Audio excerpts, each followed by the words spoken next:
Greetings, everyone. Let's do an example using the ideas of classical probability. If you roll two fair four-sided dice, what is the probability that the sum of the rolls is 3 or less?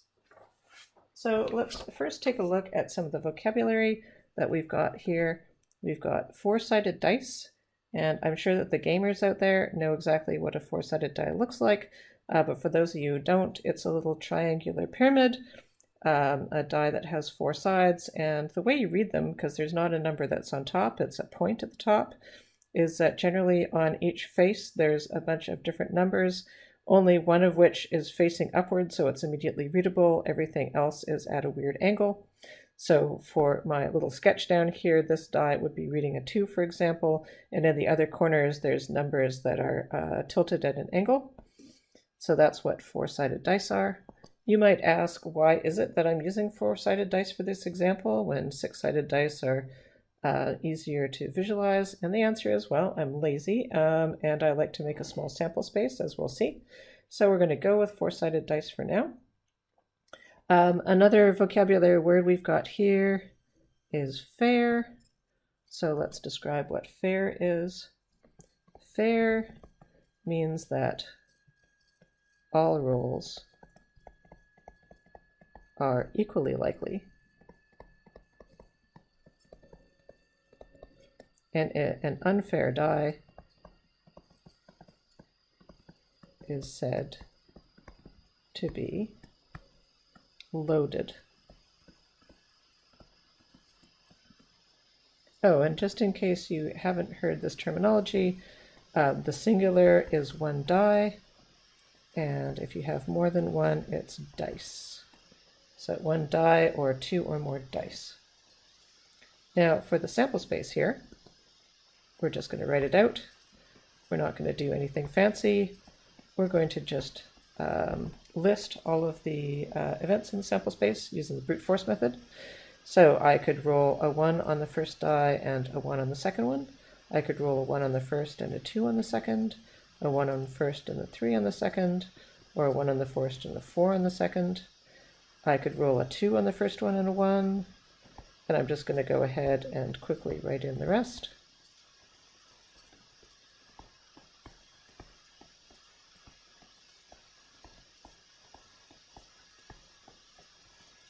And hopefully you can see why it is I like four-sided dice for this example rather than six-sided, because we only have 16 outcomes in total, whereas for a six-sided die it would be 36 outcomes. So our question asks, what is the probability that the sum of the rolls is 3 or less? So I'm not going to get into any fancy notation. I'm just going to write the probability that the sum is less than or equal to 3, and what we want is the number of events in which the sum is less than or equal to 3 divided by the total number of events, which we've already determined to be 16. So what I'm going to do is I'm going to go to my sample space, and I'm going to highlight all of the events that have a sum of 3 or less. And you can see that there's only 3 of them, either a 1 and 1, a 1 and a 2, or a 2 and a 1, which makes the probability that the sum is less than or equal to 3 is equal to 3/16. Now looking at some other parts to this question, what then is the probability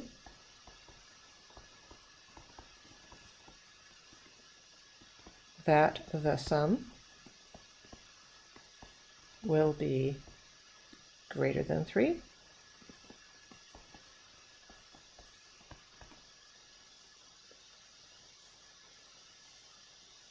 Oops, going back.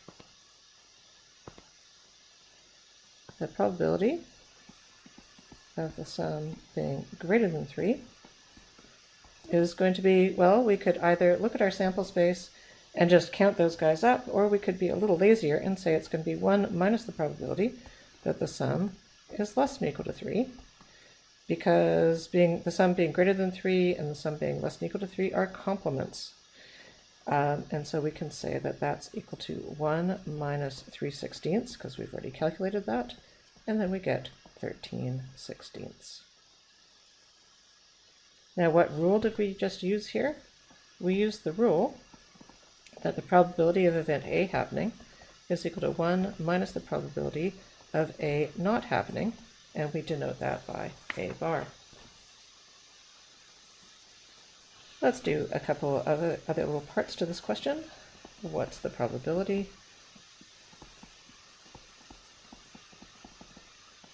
of rolling a sum of 5?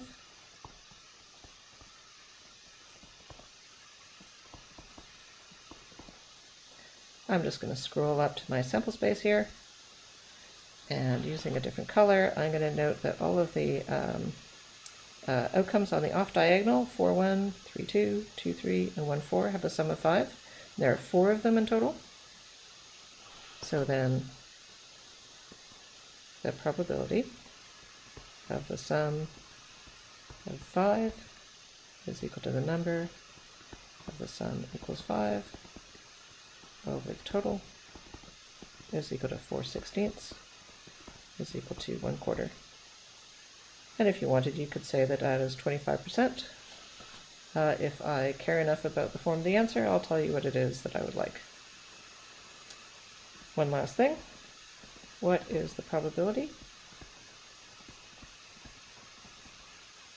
that at least one die shows the number 3?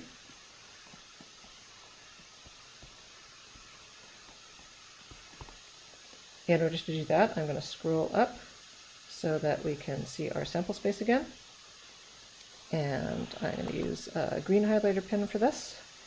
And actually, no, I think I'm going to circle in blue. Ah, not what I wanted. And so you can see all of these events have a 3 in them.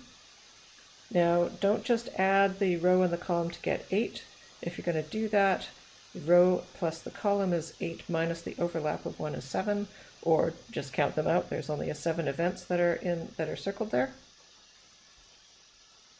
And so scrolling down, we can say the probability of roll at least 1, 3 is equal to 7 divided by 16. And there we have it.